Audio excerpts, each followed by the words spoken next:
Hello and welcome to my digital presentation for Com613. My name is Com613. Let's begin.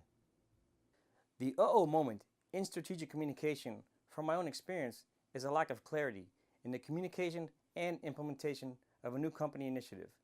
I used to work for a large organization, and for one department in particular. This department was about to be combined with 3 others under the same roof. This would be our challenge. For many large organizations with numerous departments, it is an ongoing challenge to properly manage all these areas and maintain clear, effective, and open lines of communication. In some cases, it's better to combine several related areas, which hopefully will allow them to be managed more effectively. For this scenario, we're going to apply the work of Putnam, which focuses on internal community building and development of organizational trust and internal reputation. My presentation will attempt to examine the scenario through his lens and provide greater insight for future implications. I used to work for a tribal government organization and with the broadcasting department. The department was responsible for documenting and creating video content for local, regional, and on occasion, national events. The company made a decision to combine our department with 3 others: communications, which was the newspaper, photography, and graphics; sports marketing, which managed sporting events and sponsorships for athletes; and audiovisual event production, providing support for sound, video, and lighting, essentially forming one unit. These areas are all interrelated, and it seemed logical to want to bring them together. Initially, these areas were each housed in their own offices and located in different buildings and areas throughout the city. Part of the challenge was in locating a facility that was large enough to accommodate all of our needs. With everybody combined, the single department would double in size, going from 16 employees to 32. Other considerations were office equipment, computers, and storage space for video production and photography equipment, as well as company vehicles. While all of those needs were physical and tangible, the real challenge would be to bring together all the team members from these various areas and work together to accomplish the goals and objectives of the organization at large. This was indeed a learning process for everybody, and while most of the team members worked together at different times, the dynamic and relationships were required to form on a new level than before. The concept of change is very real, and this was certainly a change for each and every one of us. Myself and mostly everybody that I worked with welcomed the change and looked forward to what the future of the department would bring. Of course, from the outside looking in, it looked good on paper, but in reality would require time, an adjustment period, and lots of patience on everybody's part. According to Putnam, social capital refers to connections among individuals, social networks and the norms of reciprocity and trustworthiness that arise from them, and furthermore, enables people to collaborate, socialize, establish communities, and live together. Putnam's concepts of social capital are as follows: bonding capital, resources that act as glue that hold social groups together and furthers in-group cohesion; bridging capital, resources that develop relationships between social groups, connecting one group to resources outside of its own circle, relationships outside the group; reputation, overall message of the social group, resulting from the application of social capital. This also refers to the past history and the sum of the stories told about the organization among the stakeholders.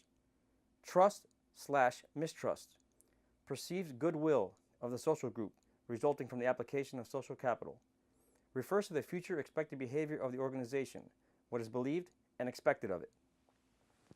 Putnam has a model that demonstrates this. It is called the model of the extremes of social capital creation. As we can see, it starts with experiences of working together. If they are good, then it leads to a good reputation. A good reputation leads to trust, which in turn leads to high levels of social capital. The process repeats and feeds the capital into experiences working together. Likewise, bad experiences lead to a bad reputation, which leads to mistrust and low levels of social capital. Bonding capital is currently applied from the top of the organization and filters its way down, from the board of directors and administration to human resources, and then down to department directors, to the team members.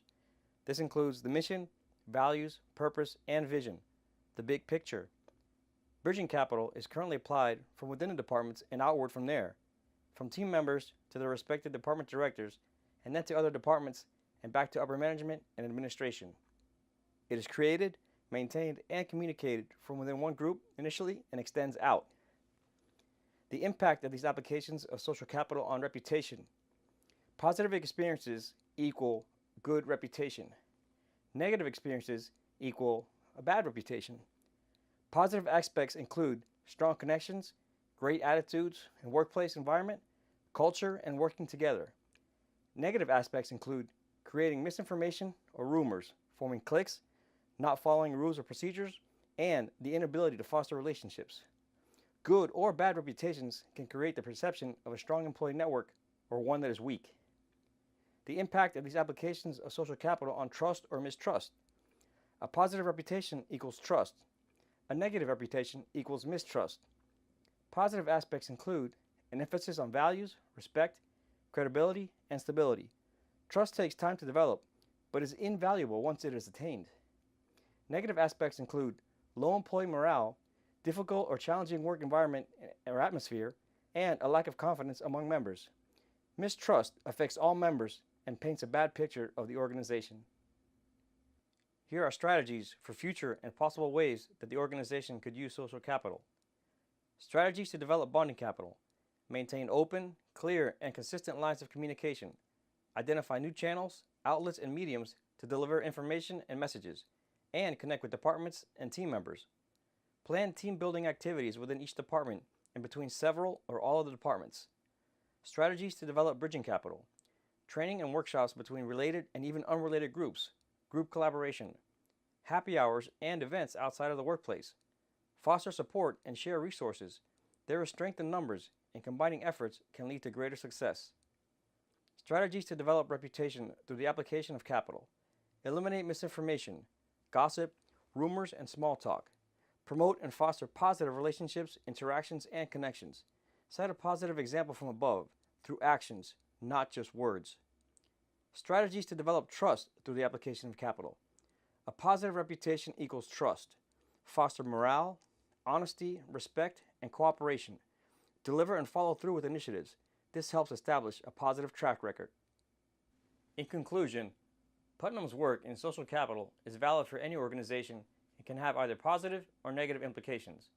As evidenced by his model, the process is cyclical, beginning with shared experiences which lead to reputation, then creates trust or mistrust, and then followed by high or low levels of social capital. In my case, bringing 4 departments together under one roof was a learning experience for everyone.